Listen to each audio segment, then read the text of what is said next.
WhatsApp guys, पिछले video में हम लोगों ने एक सिंपल सा क्लास का प्रोग्राम बनाया था और हम लोगों ने कुछ बेसिक कॉन्सेप्ट सीखे थे। हम लोगों ने कंस्ट्रक्टर वगैरह देखा था। अब हम लोग क्लास और इंस्टेंस वेरिएबल को थोड़ा ढंग से जानेंगे।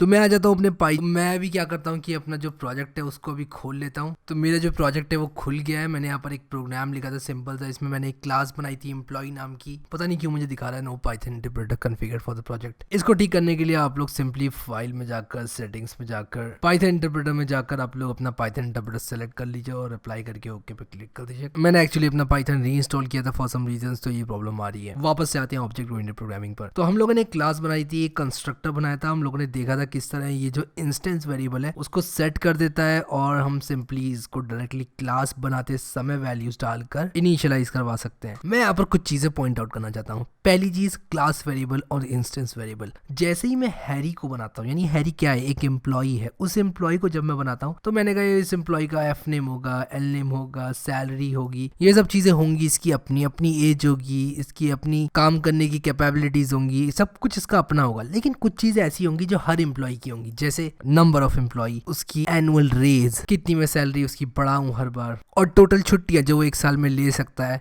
वगैरह वगैरह। कुछ चीजें ऐसी हैं जो मैं सारी एम्प्लॉयज की कॉमन रखना चाहता हूँ और मैं उनको अलग अलग वेरिएबल की तरह ट्रीट नहीं करना चाहता। ऐसा करने के लिए मैं एक क्लास वेरिएबल बना सकता हूँ जो कि पूरी क्लास के लिए कॉमन हो। तो यहाँ पर मैं एक सिंपल सा एग्जांपल लूंगा। मान लो कि मैं सबकी सैलरी बढ़ाना चाहता हूँ एम्प्लॉयज की किसी एक अमाउंट से, तो मैं उसको इंक्रीमेंट बोल देता हूँ। तो मैं बोल दूंगा इंक्रीमेंट इज इक्वल टू 1.5, यानी कि जितनी भी सैलरी जिसको मिल रही है उसकी 1.5 गुना उसकी सैलरी होने वाली है। बहुत बढ़िया। तो ये इंक्रीमेंट करने के लिए मैं क्या करूँगा, एक फंक्शन बनाऊंगा, लिखूंगा डेफ इंक्रीज नाम का एक फंक्शन बनाऊंगा।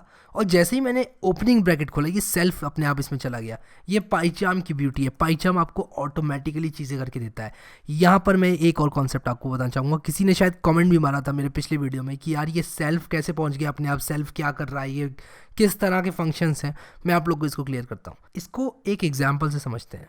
मैं भी यहाँ पर पास लिख देता हूँ। ये इंक्रीज एक फंक्शन है जो कि एम्प्लॉई क्लास का फंक्शन है। मैं क्या करूँगा, इसको कॉल करूँगा। मैं इसको कमेंट आउट कर देता हूँ।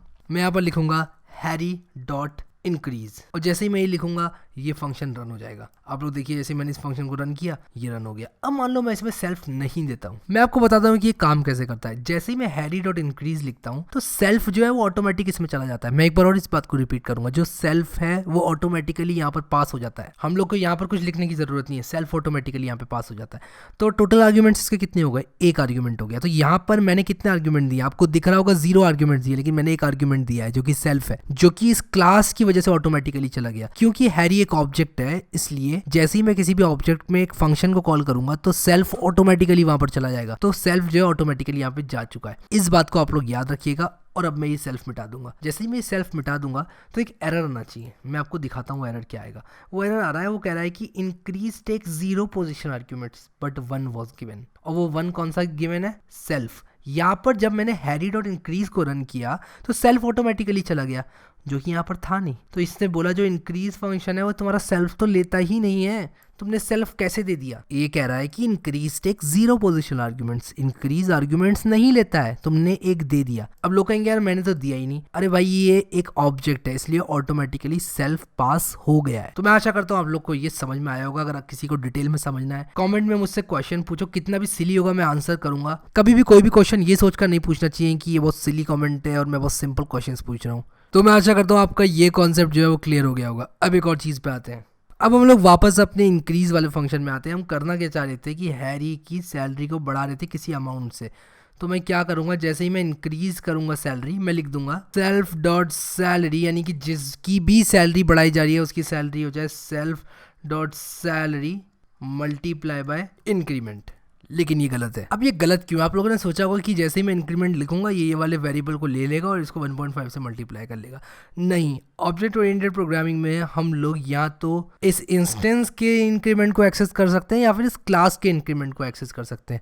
बात करते हैं इन दोनों में डिफरेंस क्या है। अगर मैं इस इंस्टेंस के इंक्रीमेंट को यूज करूं तब क्या होगा, ये सबसे पहले ढूंढेगा कि क्या इस कोई इंस्टेंस का कोई ऐसा वेरिएबल है जैसे एफ नेम, एल नेम या सैलरी जिसका नाम इंक्रीमेंट है। अगर मैं यहाँ पर लिख दूँ सेल्फ डॉट इंक्रीमेंट तो ये सबसे पहले सर्च करेगा कि क्या इस इंस्टेंस का कोई इंक्रीमेंट वेरिएबल है। नहीं है। कोई ऐसा वेरिएबल नहीं डिफाइन हुआ है इसका। कहेगा कोई बात नहीं, अब तुमने अगर इंस्टेंस का डिफाइन नहीं किया तो मैं क्लास का देखूंगा, तो ये इंक्रीमेंट को यूज कर लेगा, यानी कि क्लास के वेरिएबल को, और ये 1.5 इसको यूज कर लेगा। अगर मैं यहाँ पर एक और वेरिएबल बनाया था self dot increment is equal to 1.4, तो ये 1.4 वाला यूज करता। लेकिन अगर मैं यहाँ पर सेल्फ की जगह एम्प्लॉई लिख दूँ, एम्प्लॉई डॉट इंक्रीमेंट अगर मैं लिखूंगा तो ये सर्च नहीं करेगा इनको, ये डायरेक्ट चला जाएगा हमारे एम्प्लॉई क्लास में और ये जो इंक्रीमेंट है इसको यूज कर लेगा। मैं आपको करके दिखाता हूँ। मैंने हैरी डॉट इंक्रीज किया, अब मैं हैरी की सैलरी प्रिंट करूंगा, हैरी डॉट सैलरी, और हैरी की सैलरी मैं इंक्रीज होने से पहले भी प्रिंट करूंगा, हैरी डॉट सैलरी। अब मैं इसको रन करूंगा और जैसे मैं रन करूंगा आप लोग देखिए पहले 44,000 थी, फिर 66,000 हो गई है। इसको मैं इंटीजर में टाइप कास्ट कर देता हूँ ताकि सब कुछ इंटीजर में रहे, क्योंकि यहाँ पर 0.0 आ गया ऑटोमेटिकली। राइट क्लिक करके रन मेन करता हूँ और आप लोग देखिए 66,000 आ गया है। अगर मैं यहाँ पर एक वेरिएबल बना दूँ सेल्फ डॉट इंक्रीमेंट, उसको मैं इक्वल कर दूँ 1.4 के, तब आप लोग देखिए यहाँ पर क्या होगा। ये सैलरी 44 से 66 ही जाएगी क्योंकि मैंने एम्प्लॉई डॉट इंक्रीमेंट यूज़ किया है।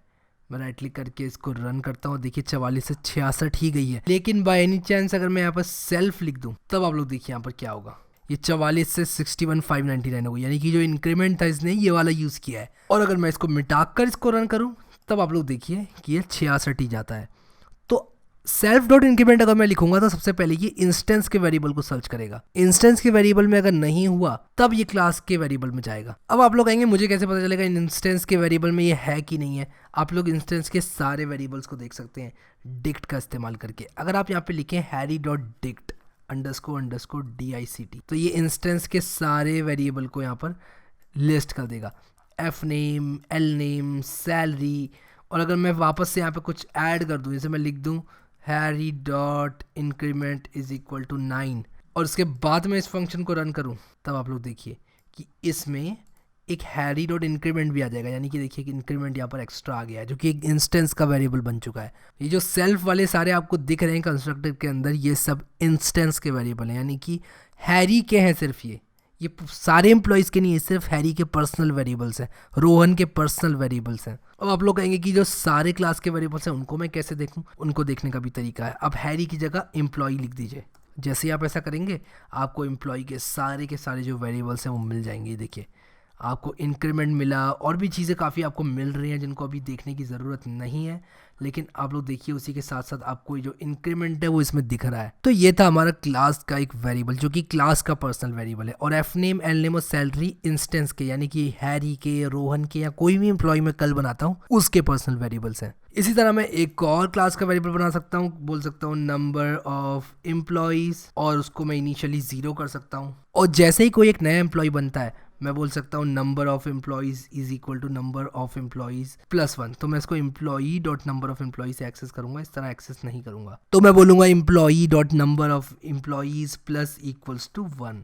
तो 1 से ये बढ़ जाएगा। तो मैं आप लोग को दिखाता हूँ कि जैसे ही मैंने ये 2 एम्प्लॉय बनाए उससे पहले क्या वैल्यू थी मेरे employee dot number of employees की और उसके बाद क्या हो गई। तो यहाँ पर प्रिंट स्टेटमेंट का यूज़ करते हैं, लिखते हैं employee dot number of employees और इसी को कॉपी करके रोहन के बाद लिखते हैं। आप लोग देखो जैसे ही मैं इसको रन करूँगा, मैंने यहाँ पे कुछ इशू कर दिया, राइट क्लिक करके मैं रन करूँगा तो देखिए पहले 0 थे नंबर ऑफ एम्प्लॉयज़, अब 2 हो गए। और अगर मैं इन दोनों के बीच में डाल दूँ तो 1 हो जाएगा, क्योंकि यहाँ तक सिर्फ एक एम्प्लॉय बना है। तो 0 1 2 अभी हमारे पास प्रिंट होगा, जैसे कि आप देख सकते हैं ये प्रिंट हो चुका है। तो मैं आशा करता हूँ आप लोग को ये ऑब्जेक्ट ओरिएंटेड प्रोग्रामिंग के कॉन्सेप्ट समझ में आ रहे होंगे और आप लोग को मेरे साथ ये सब करके मज़ा आ रहा होगा। मैं सारा का सारा कोड आपको डिस्क्रिप्शन में दे दूँगा और आप लोग वहाँ से कॉपी कर सकते हैं, वरना ये छोटा सा कोड आप लोग लिख भी सकते हैं, कोई ज़्यादा बड़ा इशू नहीं है। इस कोर्स में आप लोग का क्या फीडबैक है मुझे काइंडली दीजिए कमेंट सेक्शन में। इस वीडियो को लाइक करना मत भूलिए, और अगर आप लोगों ने अभी तक चैनल को सब्सक्राइब नहीं किया है, कम ऑन सब्सक्राइब कर लीजिए और बेल आइकन पे भी क्लिक कर दीजिए, क्योंकि अगर बेल आइकन पे क्लिक नहीं करेंगे तो शायद मेरे वीडियोस आप लोग तक ना पहुंच पाए। Thank you so much for watching this video and I will